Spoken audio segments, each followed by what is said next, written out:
trade negotiator, you know how tough a deal is to get across the finish line.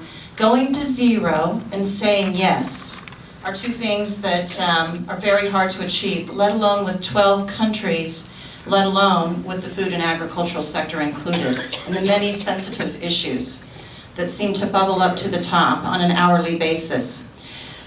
So now I'm hopeful to ask you if you could give us a sense of how significant is it that this trade deal was even reached in the first place? Some of us wondered.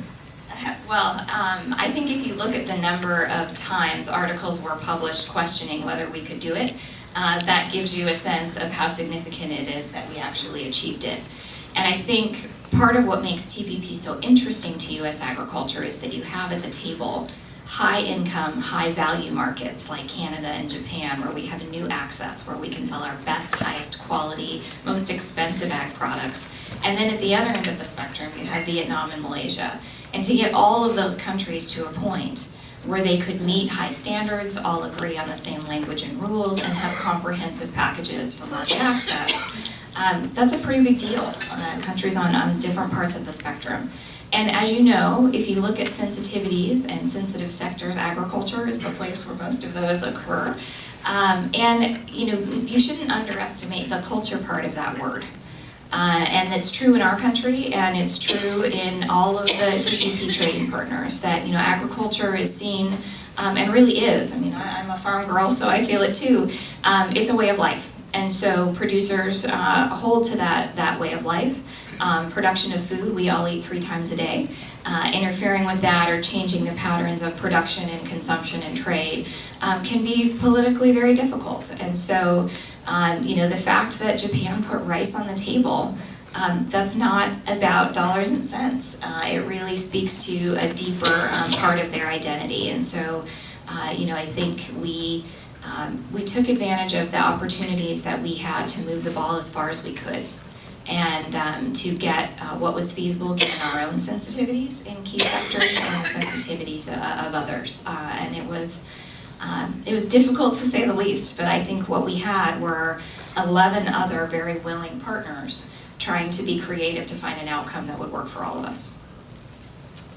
Well, and today there are 12, but let's talk about tomorrow a little bit, because I'm very interested. Many of us heard that the second the deal was reached, telephones started to ring. Ambassador Froman's, Ambassador Vetter's. Tell us who called. What were some of the countries that seem to be lining up, and what is the potential to build on the TPP? Well, I think the potential is huge, and early on we made a strategic choice to say we're going to move forward with a core group of countries who we think can all meet and are willing to meet and will take the steps to meet very high standards. And then once others see the benefit and that it's possible to get an agreement with those high standards to come in and join us. And we always expected that with the US, with Japan, with these dynamic economies like Vietnam, that this would be an attractive affair. I think we were a little surprised even with the number of phone calls in that first week after we concluded negotiations. And I'm not at liberty to tell you who all called, but there are a number of countries who have been very vocal about it. The Philippines has been very vocal about their desire to join TPP. The president of Indonesia was in Washington a month after conclusion saying he envisions Indonesia as a TPP partner.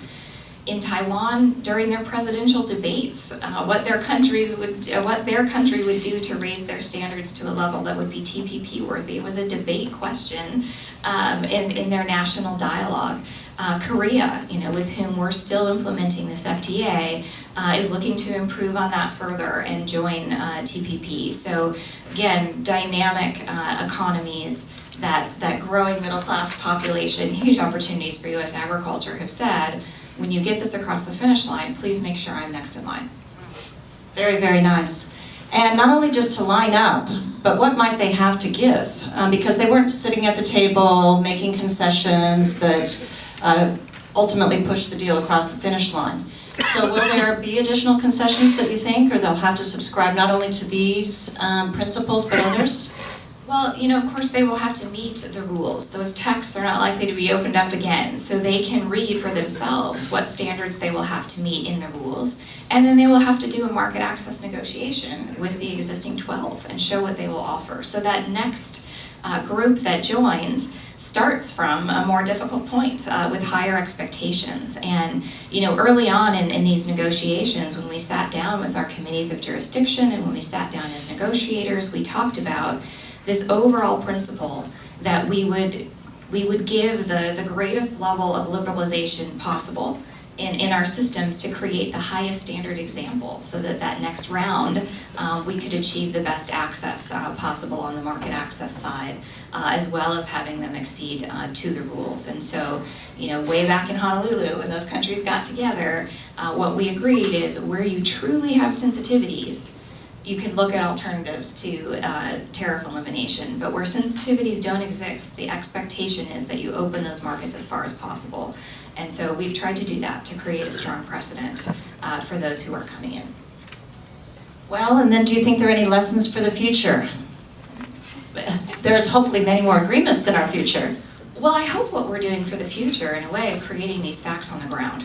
And I think the new rules sections in particular in TPP are critically important. And so, creating a track record of using these mechanisms to solve SPS problems, to extend high standards when it comes to sanitary and phytosanitary standards, to look at these stronger protections for intellectual property, and to use those to our greatest advantage.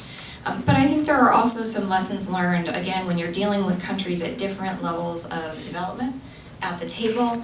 I think a really core part of TPP is that we've worked hard to make sure that their commitments are not on paper, but that every country is fully prepared to implement them when the agreement enters into force. So there is significant capacity building and oversight built into those commitments, so that on day one of that agreement, we're all prepared to live up to the standards.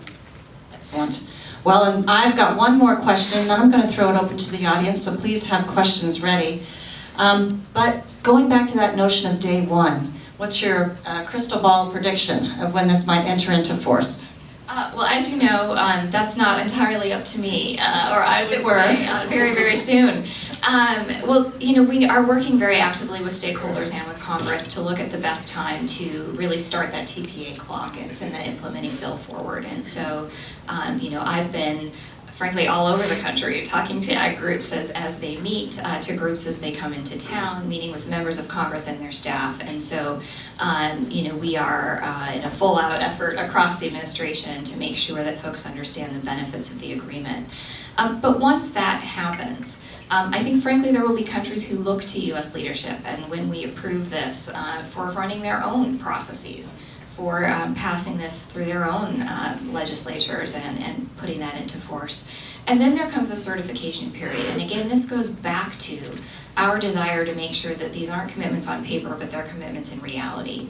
And so there's a period of time between the legislature approving and that entry into force. That day we all take that first tariff cut and are held accountable for all of those provisions, where countries have to make changes during that time, changes in their laws and in their tariff schedules to make sure that they're prepared to implement the deal. And so, we aren't waiting until we have that vote to line ourselves up and make sure that we're coordinating interagency about how we would make those changes. And we're ready to work with other governments too, and watching closely as they prepare with their process to make those changes.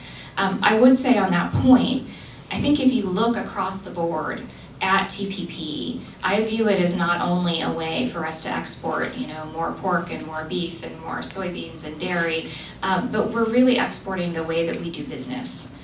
Because if you look at the laws that will have to be changed, not many in the United States. We're going to have to change our tariff schedules, change a couple administrative procedures, but there are a lot of other countries who are making significant changes to their SPS and their IPR regimes, to their standards that they meet, to the scientific basis for standards that they have, where this is quite an undertaking for them to be ready to implement it. And so I think it speaks to the value of the deal that we were able to create, again, that high standard environment and to lower the cost and risk of doing business in that way.